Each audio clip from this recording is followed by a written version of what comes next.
এই লাগে তিলের খাজা। ভাই ও বোনেরা, আপনারা সারা জীবন তিলের খাজা খাইছেন, কিন্তু তিলের গাছ কিভাবে তৈরি হয় সেটা তো দেখেন নাই, আমিও কোনোদিনও দেখি নাই। আজব এক জায়গায় এসেছি তিলের খাজা মানে তিল দেখতে। আসলে তিলের গাছগুলো যে এত সুন্দর এত সফট তা আমিও কোনোদিনও দেখি নাই। দেখুন এই যে তিলের ফুল, এই যে তিলের ফল, দেখাও তো একটু ফলগুলা, এই যে ফলগুলো দেখাও, এই যে তিলের ফুল, আর এই যে ভ্রমণ মানে মৌমাছি এক ফুল থেকে আরেক ফুলে যাচ্ছে মধু সংগ্রহ করে, মানে ভ্রমণ যাকে বলে আর কি। এগুলো হলো তিলের ইয়া।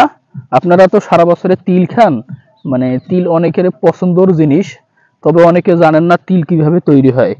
এগুলো হলো কৃষক চাষ করে, কিছু আবাদি জমি আছে, উঁচু উঁচু সংক্রান্ত কিছু আবাদি জমি, নিচু জমিতে এগুলো হয় না, এগুলো উঁচু জায়গায় হয়।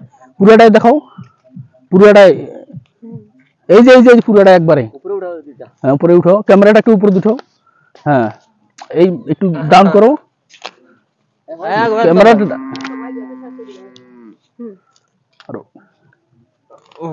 ঠিক আছে, এটা হলো তিল, অনেক সুন্দর একটা গাছ, অনেক সুন্দর সব, আসলে দেখলে অনেক ভালোই লাগলো। ঠিক আছে, দেখুন তিল কত সুন্দর, তিলের গাছ অসাধারণ, এখানে তিলের বাগান, এটা অনেক সুন্দর। আচ্ছা।